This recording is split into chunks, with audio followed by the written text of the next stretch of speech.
চলতি বছরের জুন পর্যন্ত ভারত, চীন, দক্ষিণ কোরিয়া সহ ৯৭টি দেশের ১৩,৫৭১ জন নাগরিক অবৈধভাবে বাংলাদেশে অবস্থান করেন।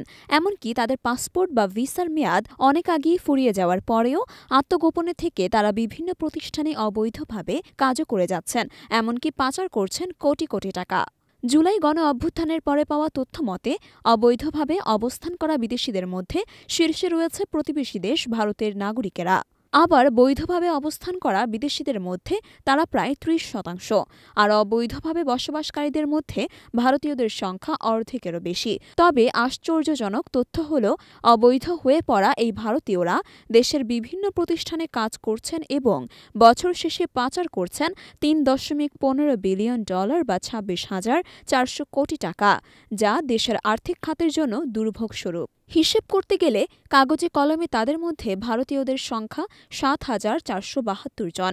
তবে কাগজপত্রের বাইরে অবৈধভাবে কয়েক লাখ বিদেশিদের মধ্যে সিংহভাগই ভারতীয় বাংলাদেশে অবস্থান করছে বলে তথ্য রয়েছে আইনশৃঙ্খলা রক্ষাকারী বাহিনীর কাছে। পুলিশের বিশেষ শাখা ও স্বরাষ্ট্র মন্ত্রণালয়ের সুরক্ষা সেবা বিভাগের সূত্রে এসব তথ্য জানা গেছে। এসবি মূলত বাংলাদেশে অবস্থান করা বিদেশি নাগরিকদের ওপর নজরদারি ও তথ্য সংগ্রহ করে থাকে। অন্তর্বর্তী সরকারের স্বরাষ্ট্র উপদেষ্টা জাহাঙ্গীর আলম চৌধুরী সম্প্রতি এই বিষয়ে বলেন, বাংলাদেশে কোনো অবৈধ বিদেশি নাগরিককে থাকতে দেওয়া হবে না। তবে কতজন অবৈধ নাগরিক আছেন সেই পরিসংখ্যান নেই বলে জানান তিনি।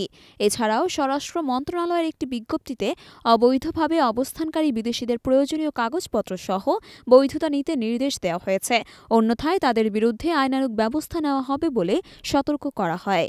গত জুন পর্যন্ত দেশে অবৈধভাবে বসবাস করা বিদেশিদের মধ্যে দক্ষিণ কোরিয়ার ১,০১৭ জন, চীনের ৯৮১, শ্রীলঙ্কার ১৮৭, যুক্তরাষ্ট্রের ২৩১, কানাডার ৯৭, নাইজেরিয়ার ৪৬১ জন রয়েছেন। অন্যদিকে বাংলাদেশে বৈধভাবে অবস্থানকারী বিদেশিদের মধ্যেও শীর্ষে ভারতীয়রা। তথ্য অনুযায়ী দেশে ২০২৪ সালের জুন পর্যন্ত বৈধভাবে অবস্থান করা বিদেশি নাগরিকের সংখ্যা ১,১০,৫৪৭ জন। তাদের মধ্যে ভারতীয় ৩৫,৩২৭ জন, চীনের ১৩,৪০৪, দক্ষিণ কোরিয়ার ৫,০৫৫, শ্রীলঙ্কার ৩,৭৮৫ জন নাগরিক রয়েছেন।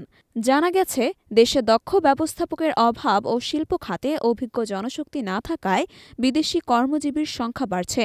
বাংলাদেশ বিনিয়োগ উন্নয়ন কর্তৃপক্ষ ২০২২-২৩ অর্থবছরে ১০১টি দেশের নাগরিকদের কাজের ১৬,৩০৩টি আবেদন অনুমোদন করেছে, যা আগের বছরের তুলনায় ৮% বেশি।